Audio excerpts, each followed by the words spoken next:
All right, students, well, welcome to Chapter 12, where we're going to talk about economics for some part of this lesson here. So you're going to learn about the economic systems that affected the North, the South, and the West during these presentations. Not necessarily those quite yet. Today we're just going to talk about the 7 factors of economic activity. So I know this isn't going to be the most crazy story-laden part of history, but it is important to understand economics because economics really drive a lot of different things that happen in the world when it comes to disparity, when it comes to wealth inequality, when it comes to war, when it comes to trade negotiations. So there's a lot of different factors and really a great source of information. When I studied, especially kind of early American history and European trading history, you will find that often economic factors are a big player when it comes to warfare. Wars are not just fought and won in order to gain territory. Lots of times in the 18th century, they were fought to gain trading concessions from other countries. So that's why we study economics. They do play an important role in history. So I know, like I said, this is not going to be eye-opening, jaw-dropping, crazy stories telling time, but it's something you need to learn, okay? All right, so let's jump right into it, okay? All right, so we're going to talk about what we call the 7 factors of the economy, and these are 7 separate types of ideas that you can break the economy up into, and they all play an important role in economic development and economic activity. One of the things that's really, when you look at the world right now, is you're seeing that there's very low economic activity, and it's because we've dropped a few factors out of here. And one of the most important ones that we're going to talk about when we start off here is labor. So we're going to start off with labor because it does seem an adequate starting point just because of what's going on in today's world, so you can kind of get a feel for it, okay? All right, so let's jump into labor. So labor force is all the men, women, and children available to work. And now I know you're sitting there going, children? Back in the 18th, 19th, and early 20th century, yes, children were a very critical and important part of the workforce. Even still today, in farming communities, you will often find children working. In fact, in most states anyways, not everywhere, but in some states there are no child labor laws that apply to farming and agricultural activities. Now, you can't very well just enslave your children and have them work, but your children can work for you on farms. Growing up in farm country, I saw that a lot. So too small of a labor force, what that means is that you're going to lose productivity. So how does that apply historically and in modern senses right now? Well, right now, our labor force has been sidelined because of the coronavirus. And so as you can see, productivity of the economy has slowed down immensely. And by stripping out huge chunks of the workforce, that is going to create economic uncertainty. So expect that we would probably fall into a recession within the next 3 to 6 months as we try to recover from these quarantine type situations. So when we talk about labor, this right here is something you guys can see right now historically is going to impact our economy in the future.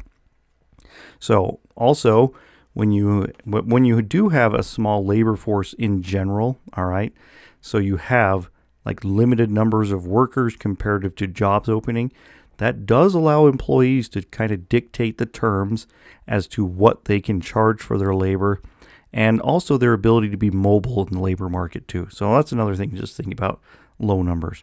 Now, if there's too much labor, there's too many people, and this was happening in 18th and 19th century Europe where there was too many people and not enough jobs, people will find themselves on the unemployment line. There will be an economic drain because then you have to increase social welfare spending.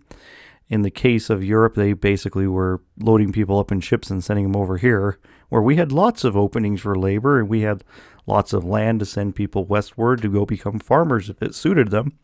So too much labor can create issues. And one of the fascinating things to look at is if you look at 1960s and the 1970s, when you have a change in the overall workforce of the United States and you introduce a larger number of workers into it.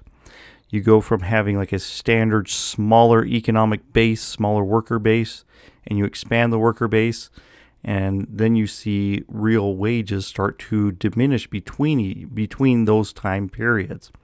Now, admittedly, it just depends on if the economy can keep up, because eventually the economy will self-correct and it will factor in those excessive numbers of workers, and eventually it'll become enough jobs for everybody to be able to compete into it equally. So just kind of interesting notes of labor. All right, let's move on to natural resources. Okay, with natural resources, these are resources that are valuable or useful to humans. So natural resources, though, are the things that are just found naturally. And by that I mean, for example, lumber, oil, mineral deposits. So when you're talking about natural resources, this can even be animal life, fisheries, but natural resources can then be used and combined to make greater resources. So like taking iron and coal, putting it together, making steel. So that's combination of resources, and usually use some means of human intervention in order to get to those items, okay? But with natural resources, too, you can also grow food. Often we would talk about natural resources being farmland, especially when we talk about the southern United States. If you guys remember those conversations that we had a few units ago.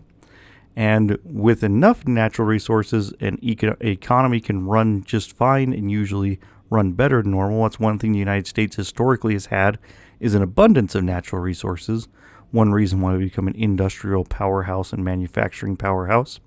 But if you live in a country where there is limited amount of natural resources, then you can find yourself economically disadvantaged.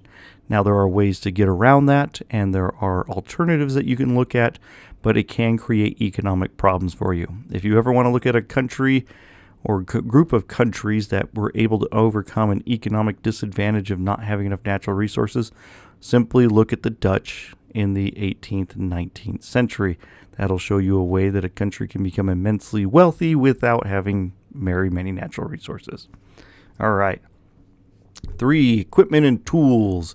So in order to make anything, you have to have stuff to make it with. So constantly throughout human history, evolution of tools has been a thing. We all know that. Cavemen start off with rocks and sticks. And eventually we move into spears. Then we move into bows and arrows. Then we move into metal weaponry or metal tools and be able to kill better or hunt better or to make cooler stuff. And that's one thing that humans have constantly done is evolve their tool sets. When you look at the availability of tools today, we have a vast array and assortment of tools. In fact, we've pretty much gotten automation down pretty well that we can automate most functions in a lot of warehouses nowadays. So, but in order to make stuff, you got to be able to have tools, okay? And tools become a critical economic factor when you start looking at how societies develop. One thing that we learned about last section is the invention of the cotton gin. That is a tool, that is a machine that allowed for cotton farms to be more productive, which then drove the need for more slaves. So as you can see, there is a direct correlation. All right. Next, transportation. You have to be able to move things around. If you are able to manufacture something, you got to get it to a consumer. Most people are not just going to consume it within your local area, or if they do, then you're going to need hundreds, if not thousands, of factories outside of every single town in order to produce the goods needed for that town. Instead, this is where Americans become innovative and we start to find new ways to move products and services. Historically, that has been using waterways. It's the quickest and most efficient. If you have to move things over the land, it costs a fortune and it is slow and it is unreliable. And sometimes you run into problems like there's mountain ranges and they're really hard to get over. So often humans are using water as a means for transportation. Once you have efficient and productive transportation, then your economy can flourish. Again, trade becomes a critical point of interest for all countries in Europe starting in the 15th, 16th, and 17th, and 18th century. So the movement of resources and the growth of economic activity is a distinct player in history, even with the up to an establishment of the United States. Britain wanted its colonies for trade, remember? We talked about this. And in order to trade, what did they have? They had the world's largest navy to protect their trade and to move goods around. All right, next, money and credit. Guess what? You need money to make stuff. In order to be able to buy tools, in order to buy resources, in order to build factories, you have to have access to money. Now, a lot of companies, even in modern days, borrow money to move their economic engines so that they can produce goods and services. Companies will frequently take loans. They will then ramp up research and development, or they'll move their production lines to work faster to meet a demand, and then they'll usually pay that loan back fairly quickly. Also, consumer credit spending is one thing that has actually driven the American economy since the 1950s. So having consumers have access to credit is also critical when we talk about economic development. And credit itself, you will have it offered out by banking services. Not always the case throughout human history, but banks play a critical role in being able to offer out loans to people. That's why people have cars, why they have houses, why businesses exist, because they often get a loan from a bank. And banks often get a loan from the Federal Reserve. Anyways, we could talk about economics another day on that front. All right. Then the next one we have is number 6 is demand, and this is for products and services. So what is demand? It's the desire of people to buy a product or service. So we're going to talk about supply and demand here in just a second, but demand in and of itself in a nutshell is if you make it and people want it, there is a demand for it. If you make it and people don't want it, then there's no demand for it. If any of you guys watch Shark Tank, you may find that the sharks are always asking the people, so how many units have you sold up to this point? They're trying to gauge if there is a real demand out on the market for it. Trust me, throughout human history, people have made stuff that nobody else wants. There has been restaurants that have opened in certain areas that nobody wants to eat at, so they don't last. You have to be able to produce something that everybody wants so that you can sell it to everybody and so you can stay into business. So let's talk a little bit more about demand then. One thing that we have to talk about is how you price things. So you have supply and demand. So for example, as you can see here in our wonderful slide, if you go to the store and you find the clearance rack and things are super cheap over there, guess what? Not very many people want it. So that's why they had to mark it down to try to see if somebody will pay something for it to get it out of the store. So if people do not like a product, often it will be discontinued and discounted.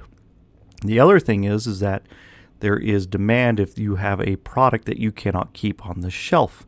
So if you are doing that and you're creating enough products, then you can either raise or lower your price just depending upon it, but usually you're going to raise your price if there's a greater demand for it. And therefore you can control the market and control how much profit you can make. Now people have to be willing to meet a mark in order to satisfy that demand. Doesn't necessarily mean if people want your product and suddenly you raise it up by 500% that they're going to keep paying for it. So it has to be a necessity or it has to play some purpose for them in their lives. So an interesting viewpoint of this is there is companies, and one of the things that I have put up here as a picture because it's an interesting look at it, is that Nike makes an artificial shortage of shoes that it produces, especially like it's high end. It only runs them in limited quantities, and then they market it out there, and there's groups of people who are willing to pay outrageous prices for this limited number sneaker run. So they create an artificial limit to drive demand. So really fascinating how some companies do that. Other companies just make sure that they meet the necessary required demands that they need to produce every day in order to make sure people are happy and can reach their products.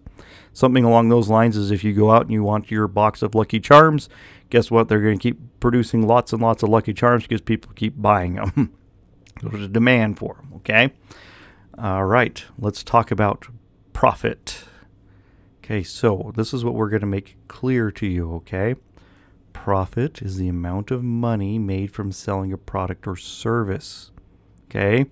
So, in order to reach a profit, though, you have to look at the sales price, so how much they're selling something for. Then you have to look at costs. What are costs? Costs are a lot of things.